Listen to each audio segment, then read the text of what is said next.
I'm Dorothy. I'm 72 years old, and I've learned that the blood in your veins doesn't guarantee loyalty. Sometimes, it just attracts sharks. I spent 40 years building a legacy worth over $30 million, shaping oak and walnut into an empire. Yet my own daughter looked at me and saw nothing but a senile sawdust-covered ATM. She brought a predator into my home.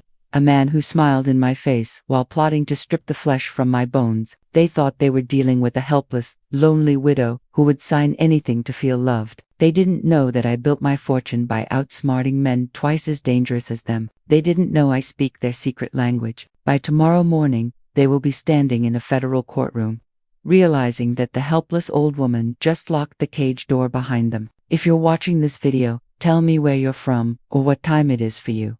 I stood in front of the hallway mirror, adjusting the collar of my blouse. It was a charcoal wool suit, double-breasted, and frankly, it had seen better days. The fabric at the elbows was thinning, and the lapels were cut in a style that had gone out of fashion when Reagan was in office. To the untrained eye, it was the wardrobe of a woman who had given up, a woman whose finances were as threadbare as her cuffs. That was the point. This was the suit I had worn to bury Joseph 5 years ago. Since that day, I hadn't found a single reason to buy a new one. Why would I? Who was I trying to impress? The ghosts in my apartment. I ran my hand over the pocket where I kept my watch. It was a simple Timex scratched face, leather strap worn soft. Joseph had given it to me when we opened the first massive factory for Baptiste Carpentry. We had just signed a contract worth $5 million, and he bought me a $20 watch. So you never forget the value of time purely, he had whispered, his Haitian accent thick and sweet like honey on toast. I missed him. God, I missed him. The silence in the apartment was usually my companion,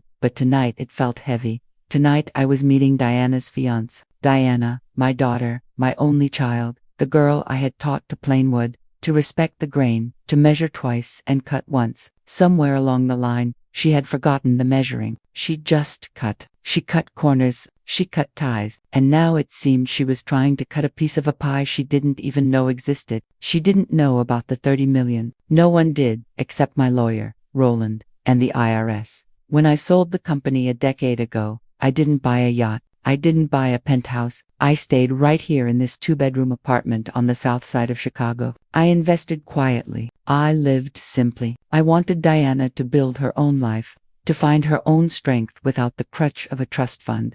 I looked at my reflection one last time. The eyes staring back were gray, framed by deep wrinkles, but they weren't cloudy. They were sharp. They were the eyes of a woman who could spot a hairline fracture in a support beam from 20 feet away. All right, Joseph, I whispered to the empty room. Let's go see what our girl has brought home. I grabbed my cane. I didn't really need it, but it completed the image and locked the door. The bolt slid home with a heavy, satisfying thud.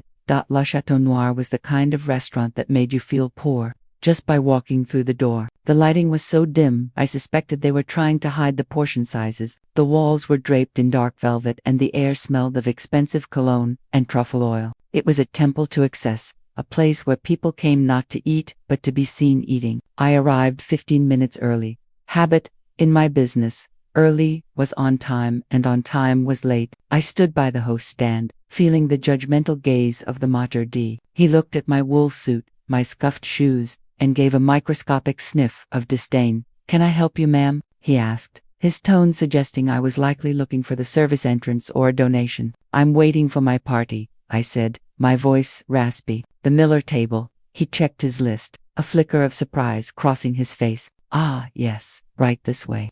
He led me to a table in the back near the kitchen doors. "Of course, you don't put the woman in the old suit in the window." I sat down, placing my cane against the chair. The tablecloth was white linen, stiff and pristine. I was afraid to touch it. 10 minutes later, Diana arrived. She rushed in, looking like she was being chased. She was 39, but she still carried the frantic, nervous energy of a teenager who had borrowed the car without asking. She was wearing a suit that was too tight, a shiny blue synthetic thing that shouted "sales manager trying too hard." She was sweating. "Mom," she said, breathless. She didn't hug me. She just kind of waved her hands at the table. "You're here. Good, great. I'm here, baby," I said. "Relax. You look like you're about to have a stroke." "I'm fine," she snapped, pulling out her chair. She sat down and immediately started scanning the room, her leg bouncing under the table. "It's just, this is big, Mom. Adrian. He's special." His family they're sophisticated. Sophisticated, I repeated. Is that code for rich? Diana flinched. They're from Paris, Mom. They have a certain standard, and I just want tonight to go well. Please. She looked at me then, really looked at me, and I saw her eyes drift to my frayed lapel. She grimaced. It was a small thing, a tightening of the jaw, but it hit me harder than a fist. She was ashamed. She was ashamed of her own mother. Just try not to tell any stories about the workshop, okay? She whispered, leaning in. Don't talk about sawdust or unions or any of that blue-collar stuff. Just smile and nod. Let them lead the conversation. You want me to be a prop? I said, keeping my voice mild. I want you to be presentable, she hissed. Then she caught herself, softening her tone. I just mean, Adrian is high class. His parents, Beatrice and Kenneth, they're European aristocracy or something. I need them to like us. I asked. Or me. Before she could answer, the front of the restaurant seemed to change atmosphere. Heads turned. The Materdi practically sprinted to the door. They're here, Diana whispered, standing up so fast she almost knocked her chair over. Oh God, okay, showtime. Mom, stand up. I stood up slowly, leaning heavily on my cane. I watched them glide toward us. Adrian was stunning. I'll give him that. He was tall, dark-haired, sharp-featured, wearing a black suit that looked simple, but probably cost more than Diana's car. He moved with a predatory grace, like a cat stalking a bird. Behind him were his parents. Kenneth was a tall man with silver hair and a tan that looked like it came from a bottle. He wore a cream-colored suit and a silk scarf. Beatrice was a woman whose face had clearly been the subject of several negotiations with a plastic surgeon. She was tight, shiny, and draped in jewelry that sparkled aggressively in the dim light. They reached the table. The air was suddenly thick with perfume and arrogance. Diana, darling, Adrian cried, throwing his arms around my daughter. He kissed her on both cheeks, leaving a trace of his cologne. Adrian, Diana stammered. You look, wow. He turned to me. His blue eyes swept over me, taking in the suit, the shoes, the cane. For a split second, the mask slipped and I saw pure, unadulterated disgust. Then the smile snapped back into place. And this must be the mother, he said, his English accented but perfect. Dorothy, Diana has told us so little about you. A pleasure, I said, offering my hand. He took it like it was a dead fish, holding it for a fraction of a second before pulling away. This is Mamang and Papa, he said, gesturing to the two statues behind him, Beatrice and Kenneth. Charmed, Beatrice said, not looking at me. She was busy inspecting the silverware. Enchant, Kenneth grunted. We sat down. The tension was palpable. Diana looked like she was waiting for a bomb to go off. She was desperate to please them, desperate to belong to this shiny plastic world they inhabited. So, Kenneth said, picking up the menu without looking at the prices, we shall have wine, the 98 Bordeaux. It is acceptable. Diana turned pale. I knew for a fact that Botha was $600. I knew because I had checked the wine list while waiting. Excellent choice, Diana squeaked. The sommelier appeared, poured the wine, and retreated. Adrian took a sip, swirled it in his mouth, and nodded. Passable, he said. Then he turned to his mother, and the performance began. He switched to French. It wasn't the slow textbook French you learn in high school. It was rapid, slang-heavy Parisian street French. The kind of French that flows like water. Maman, Adrian said to his mother, smiling sweetly at me as if he were complimenting my outfit. Regard, mon Dieu, elle ressemble à une vieille chava. Look at this, my God, she looks like an old goat. My heart skipped a beat. It wasn't the insult. I've been called worse by foremen on construction sites. It was the language. Joseph was from Port-au-Prince, not the tourist Haiti, but the real Haiti. When we met, I was a young carpenter on a mission trip I could barely afford. He was a student. We fell in love hard and fast. I brought him back to the States, but we made a pact. We would speak Creole and French at home. For 40 years, our kitchen, our bedroom, our life was conducted in those languages. I didn't just understand French. I dreamed in it. It was the language of my heart. And now this man was using it to spit on me. I kept my face blank. I summoned every ounce of discipline I had. I smiled, a vague, confused old woman's smile. I nodded. Elle sent les bulles naphtaline. At Lokic, Beatrice laughed, sipping her $600 wine. She smells like mothballs and failure. La fille est une idiote de nous, a minor ICI, Kenneth added, cutting his steak. The daughter is an idiot for bringing us here. Regards ses mains. Mains de paysan. Look at her hands. Peasant hands. I looked down at my hands. They were calloused. Yes, they were strong. They had built houses, tables, cribs. They had built a fortune. Mom, Diana said, oblivious. Are you okay? You haven't touched your appetizer. Just enjoying the company, baby, I said. They seem lively. They're great, right? Diana beamed, desperate for validation. So Adrian was telling me about their estate in Provence. Oh yes. Adrian switched back to English seamlessly. It is beautiful. Lavender fields, as far as the eye can see. We must take you there, Diana, and Dorothy, of course. He gave a little pitying laugh. Although, travel can be so hard on the elderly. I manage, I said. Of course you do, he said condescendingly. Then he turned back to his father. Combien de temps encore? He asked in French. How much longer? Je m'ennuie. I'm bored. Patience, Kenneth replied. Concentre-toi sur l'objectif. Patience, sweetie. Focus on the objective. The objective. I took a sip of water. My hand was steady. I watched them. They were so confident. They thought I was just a piece of furniture, a deaf, dumb relic to be tolerated while they ate their expensive meal. Diana, Adrian said in English, placing a hand on her arm. You know, we must start the paperwork soon for the visa, right? Diana said, straightening up. The K1. I've been looking into it. It is complicated. Whatever you need to sign, darling, you must do it. Adrian sighed. We cannot be separated.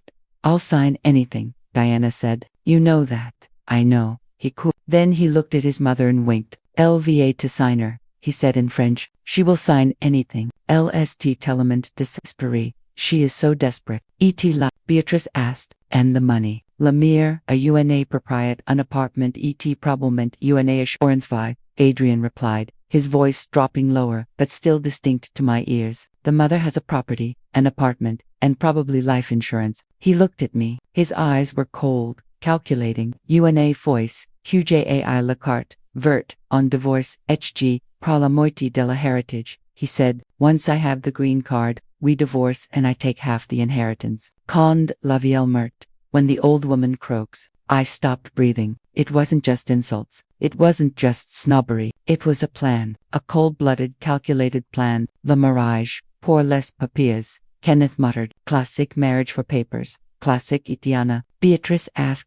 Adrian shrugged. UNA, LA des debts. Desays. Elle pense QG Suisse rich. Elle pense QG ves la sauver. A useful idiot. She has debts, you know. She thinks I'm rich. She thinks I will save her debts. I looked at Diana. She was smiling at Adrian, looking at him with puppy dog eyes. She was in debt. How? She had a good job. She had never asked me for money. Combien? Kenneth asked. How much? Paris Sportifs, Adrian said. $150,000. Sports betting. $150,000. The number hit me like a physical blow. $150,000. My daughter was a gambler and she was hiding it. She wasn't just a victim here. She was lying to him, too. He thought she was his golden ticket out of the hole she had dug. They were two drowning people trying to climb on top of each other, and they had decided to use me as the raft. Diana, I said. My voice sounded strange to my own ears. Honey, yeah, Mom. She looked at me, annoyed at the interruption.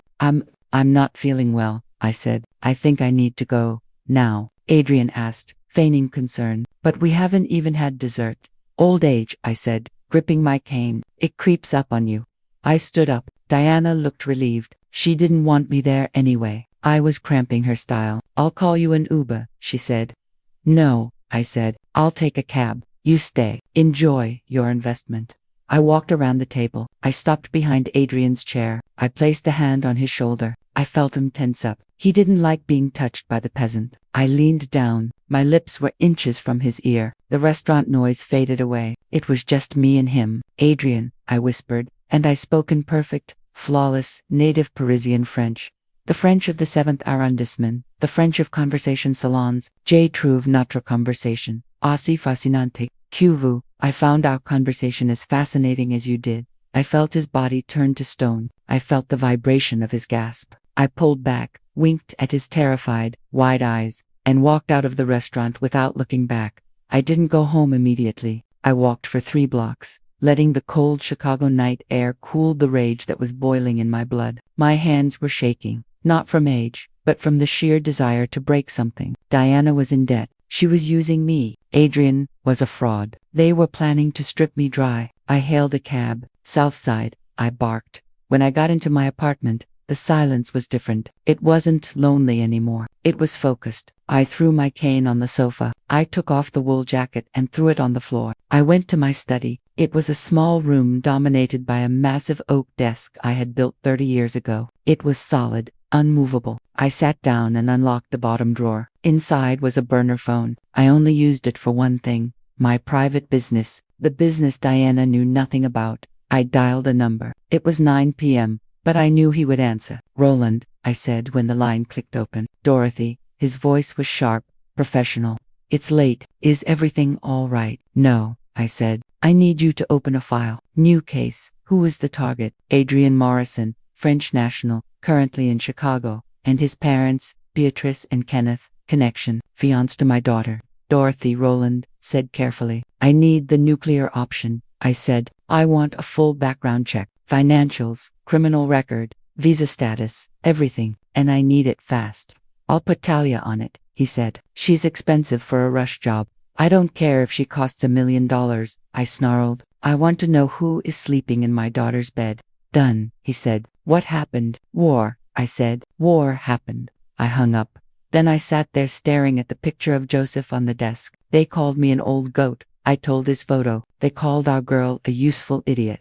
The photo smiled back, frozen in time. "Don't worry," I whispered. "I'm going to fix it. I'm going to teach them a lesson in carpentry. Step 1. Demolish the rot." The next morning the phone rang at 7 a.m. It was the landline, the mom phone. I let it ring 4 times before picking up. I cleared my throat, pitching my voice higher, making it sound wavering and confused. "Hello, Mom." Diana's voice was high-pitched, bordering on hysterical. "Mom, what did you do?" "Diana," I asked, sounding bewildered. "What do you mean?" "I'm making toast. Adrian is freaking out," she shouted. "He's been upset all night. He says you threatened him." "Threatened him?" I asked. "Good heavens, baby. I just said goodbye. He says you spoke French to him. He says you whispered something about immigration and implied you knew everything." I paused. This was the critical moment. If I played this wrong, they would run. I needed them to stay. I needed them to think I was harmless so I could trap them. "French?" I let out a confused, wheezing laugh. "Oh, Diana. Oh dear. I tried. What?" "I tried to practice," I said, sounding pathetic. "You know, for Joseph, I wanted to say something nice. I think I tried to say, 'You look very handsome.' Or maybe, 'Welcome to the family.' My memory, it's not what it used to be." "Did I mess it up?" "You messed it up," Diana repeated, the panic in her voice receding slightly, replaced by skepticism. "I probably sounded like a dying cow," I said. "I barely remember the words. Did he think, oh my God, did he think I was threatening him? That's terrible. I'm just a silly old woman, Diana." There was a long silence. I could hear her breathing. She wanted to believe me. She needed to believe me. If I was a mastermind, her world collapsed. If I was just a senile old fool who mumbled gibberish, her plan was safe. "He said you mentioned immigration," she said suspiciously. "Immigration?" I asked. Maybe I said imagination or admiration. My dentures were slipping. "Baby." I was tired. I heard her sigh. It was a sigh of relief. "Okay," she said. "Okay." "Jesus, Mom. You scared him half to death. He thought you were some kind of secret genius spy or something." "Me," I chuckled softly. "I can barely find my glasses." "Baby, right?" she said. "Look, just don't try the French anymore, okay? Stick to English." "I promise," I said. "Tell him I'm sorry. I'm so embarrassed." "I'll handle it," she said, her voice regaining that condescending arrogance I hated so much. "I'll smooth it over. But listen, we need to talk about the wedding, about finances." "Of course," I said. "Come over tonight. I'll make tea." "We'll talk. We'll be there," she said. "And Mom, be sharp. We have serious business to discuss." She hung up. I put the phone down and my hands stopped shaking instantly. "Be sharp," I repeated, my voice cold steel. "Don't worry, girl, I'll be razor sharp." Talia arrived at noon. She didn't look like a private investigator. She looked like a tech startup CEO. Hoodie, jeans, laptop bag. She walked into my apartment, scanned the room for bugs out of habit, and then sat at my kitchen table. "Mrs. Miller," she said, "you were right to call. What do you have?" I asked, pouring her a coffee. She opened her laptop. It's a mess. Let's start with the Adrian Morrison. She spun the laptop around. A mugshot filled the screen. Real name, Adrian Marchand. Talia said, he's wanted in Lyon and Bordeaux for fraud, specifically romance scams targeting elderly widows. I nodded. Just as I thought. It gets better. Talia continued. His visa, the B2 tourist visa he entered on, expired 3 months ago. He is currently in the United States illegally. That's why he's pushing for the marriage. If he marries a citizen, he can adjust his status before ICE catches up with him. And the parents, Beatrice and Kenneth, small-time they run a fake antique business in Marseille. They sold their shop 2 months ago to fund this trip. They are all in on this. They're broke, Dorothy. They have nothing. And Diana, I asked. This was the part I was dreading. Talia hesitated. Dorothy, tell me, I commanded. She's in deep, Talia said, clicking a new file. She owes $150,000 to a bookie in Gary, Indiana. Online sports betting. She's been chasing losses for 2 years. The bookie is getting impatient. Diana has maxed out her credit cards, took a second mortgage on her condo. She's drowning. I sat back, feeling the weight of it. My daughter wasn't just a fool. She was desperate. And desperate women do terrible things. So, I said quietly, Adrian needs a green card to stay out of prison. Diana needs money to stay alive, and they both think I'm the answer. Exactly, Talia said. They're coming for you, Dorothy. They aren't going to ask nicely. I know, I said. They're coming tonight. Do you want security? Talia asked. No, I said. I want them to feel safe. But Talia, I need you to be ready. I have a plan. They arrived at 7 p.m. sharp. Diana looked haggard. Adrian looked like he was ready for war. His eyes were puffy, probably from the worry, but his jaw was set. He wore jeans and a leather jacket. The Parisian socialite costume had been discarded for battle armor. I let them in, shuffling my feet, looking at the floor. Come in, I muttered. Tea, no tea, Adrian snapped. His accent was harsh now. Sit down, Dorothy. I sat in my armchair. They stood over me. Mom, Diana started, wringing her hands. We have a problem. A big problem. Oh no, I said. Is it the wedding? It's money, Adrian cut in. We need money now. Money. I blinked. I have a little saved. Maybe 5,000. We need $200,000, Adrian said. I gasped, putting a hand to my chest. It wasn't entirely acting. The sheer audacity was breathtaking. 200,000, I whispered. I don't have that kind of money. I'm a retired carpenter. Don't lie to us, Diana shouted. It was the first time she had ever raised her voice to me like that. We know the apartment is worth at least 600 grand. We checked the comps. You checked the value of my home. We need you to sell it, Adrian said coldly, or take out a home equity loan immediately. Sell my home. I looked at Diana.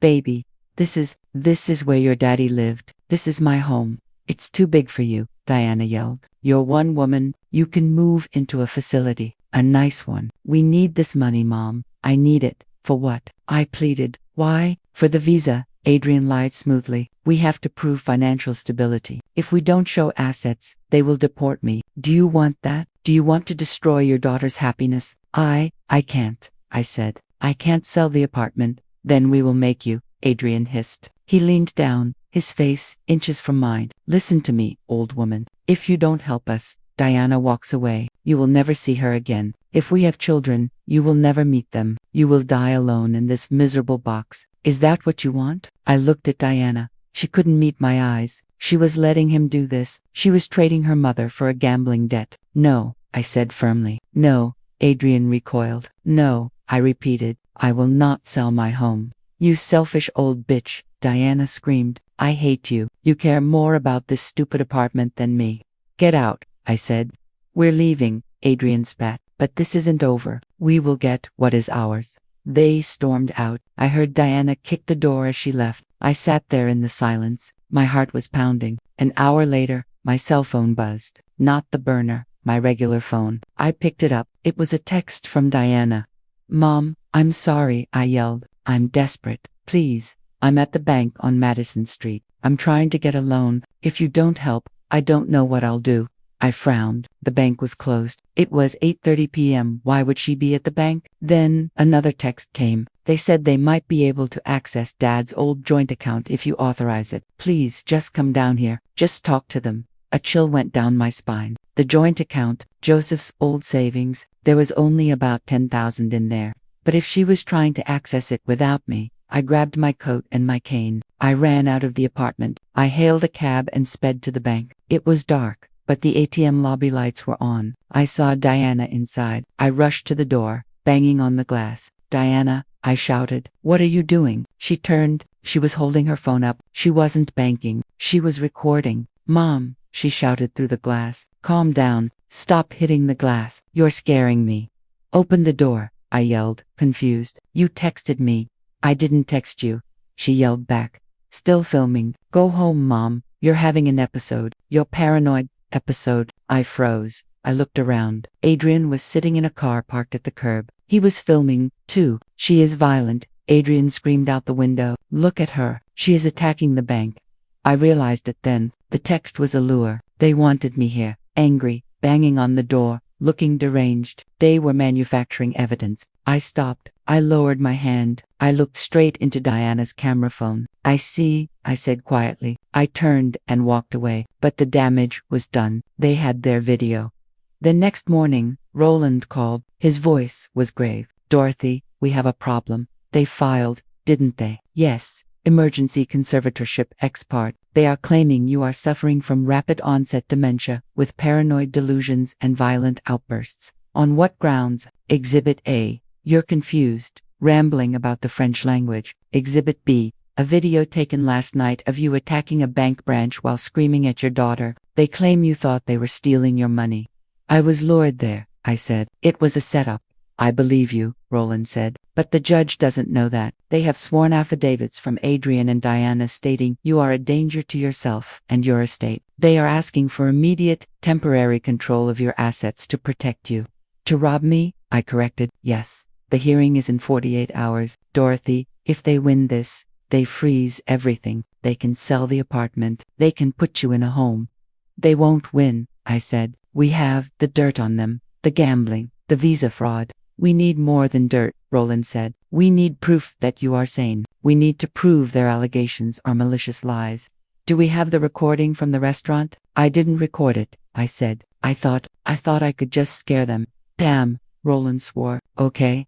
Talia recorded the bank incident from the street cameras. I hope. I'll check." Talia came back at 2 p.m. She looked pale. Bad news," she said. "What?" "The bank security footage, it's grainy. It has no audio. From the camera's angle, it just looks like you running up and pounding on the glass while Diana looks terrified inside. It supports their narrative. Dorothy, it looks like you're attacking her." "And the text messages?" I asked. "The ones she sent luring me there." "Spoofed," Talia said. "She used a burner app. The texts came from a generic number that has already been deleted. There is no record of them on her phone. It looks like you hallucinated the texts." My stomach dropped. They were smarter than I thought. Or rather, Adrian was. This had his fingerprints all over it. "So I have no proof," I said. "I go into court looking like a crazy old woman who attacks banks." "We have the evidence of their fraud," Talia said. "But the judge might look at that as irrelevant to your mental state. They could argue that even if they are crooks, you are also senile. A senile woman with assets needs a guardian, even if the daughter is a screw." I sat in silence. The trap was closing. If I went to court like this, it was a coin toss. I couldn't risk a coin toss with $30 million and my freedom. I needed to flip the board. "I need to get them in a room," I said slowly. "Not a courtroom. A room where they feel safe. A room where they will gloat." "What are you thinking?" Roland asked over the speakerphone. "I'm going to surrender," I said. I waited until 6 p.m. Then I called Diana. I let my voice crack. I let the tears I felt on the inside bleed into my tone. "Diana, mon." She sounded wary. "We're busy preparing for the hearing." "Diana, please," I sobbed. "Stop. I can't do this." "Can't do what?" "Court, judges, lawyers. I'm scared, baby. I'm so confused." I looked at my phone and the texts. They were gone. Did I imagine them? Am I losing my mind? Diana paused. I could practically hear her grinning. "I told you, Mom," she said, her voice dripping with fake sympathy. "You're sick. We just want to help." "I know," I whispered. "I know now. You were right. Adrian was right. I'm an old fool. I don't want to go to court. I'll sign." "You'll sign the conservatorship?" "Yes, everything." Just promise you won't put me in a home. Please let me stay in the apartment. We can discuss that, Diana said. But we need to sign the papers. Not here, I said. I want to do it at my lawyer's office. Roland, he's been telling me to fight, but I want to show him. I want to show him that I trust my daughter. At his office. Diana hesitated. Please, I begged. I want to end it properly. Tomorrow morning, 10 a.m. Okay, Diana said. We'll be there. You're making the right choice, Mom. Thank you, baby, I whispered. I hung up. My eyes were dry. Talia, I said to the woman sitting across from me, wire Roland's conference room for sound and video. I want 4K resolution on Adrian's face when I destroy him. Roland's office was a glass fortress in downtown Chicago. The conference room smelled of lemon polish and intimidation. I sat at the end of the long mahogany table. I wore my old wool suit again. I hunched my shoulders. I made my hands tremble. At 10 a.m., the doors opened. Diana walked in like she owned the building. She was wearing a new suit, gray. Adrian was beside her in a white power suit, looking like a predator dressed for a wedding. They sat down opposite me. Roland sat at the head of the table, stone-faced. So, Adrian said, placing a folder on the table, we are here to end this unpleasantness. Yes, I mumbled. I just want peace. Here are the papers, Diana said, sliding a thick stack toward me. It grants me full power of attorney and conservatorship over your estate and person. Sign here, here, and here. I picked up the pen. My hand shook violently. I let the pen hover over the paper. Just a question, I whispered, before I sign my life away. What is it, Mom? Diana sighed, impatient. The money, I said. The 200,000. It really is for the visa. For the wedding. Yes, Mom, Diana said, rolling her eyes. We went over this. Because, I said, looking up. I was confused. My friend Talia, she said something about sports betting.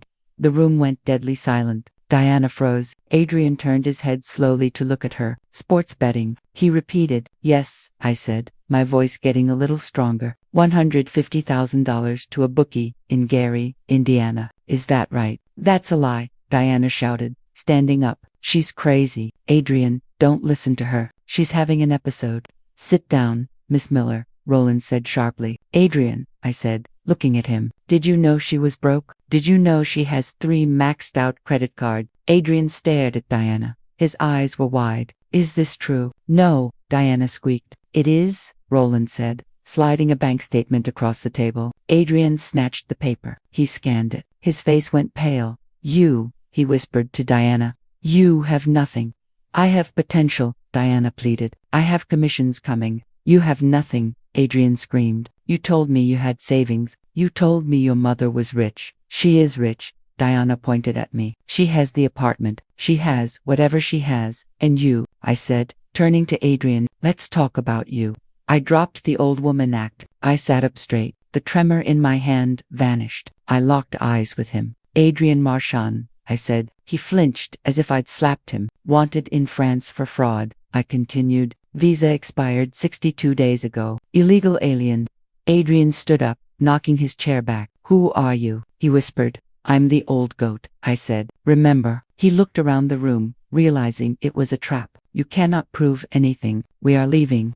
Sit down, I commanded. The voice was not Dorothy the carpenter. It was Dorothy, the CEO. It was a voice that moved mountains. He sat. Here's the situation, I said. I know you are a fraud. You know you are a fraud. But Diana just realized she's been conned. I looked at my daughter. She was staring at Adrian with horror. You're wanted by the police, Diana asked. Shut up, you idiot, Adrian snapped. He is bluffing. I'm not bluffing, I said, but I have a problem. You see, Adrian, you were very clever with the bank video. You discredited me. If we go to court, it's my word against yours. Exactly, Adrian sneered, regaining some confidence. And who will the judge believe? The poor young couple or the crazy old woman who attacks banks? We will still win, Dorothy. We will take your money, pay off Diana's debts, and I will disappear. You can't stop us. Maybe, I said, unless. I leaned forward. Unless you admit it right now. I admit nothing. He smiled. You have no recording.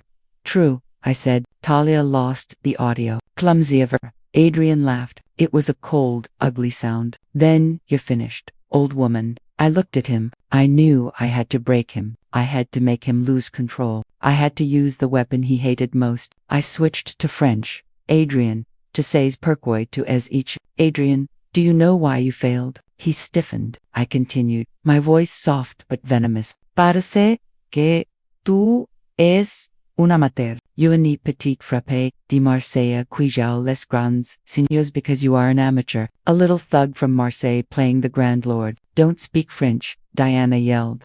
Shut up, Adrian screamed at her. Then he turned to me, his eyes blazing. Je ne suis pas un amateur, he shrieked in French. I am not an amateur. J. escroque de gens dix fois plus intelligence que toi. I have swindled people 10 times smarter than you. I goaded him. Vraiment, alors pourquoi, tu es ici mendier des miettes avec cette perdante. Really? Then why are you here begging for crumbs with this loser? He screamed, standing up and pounding the table. He switched to English, too angry to control his tongue. Because I need the green card. Because I need to hide. And you stubborn old fossil, you are standing in my way. So you admit it, I said calmly. The marriage is a sham.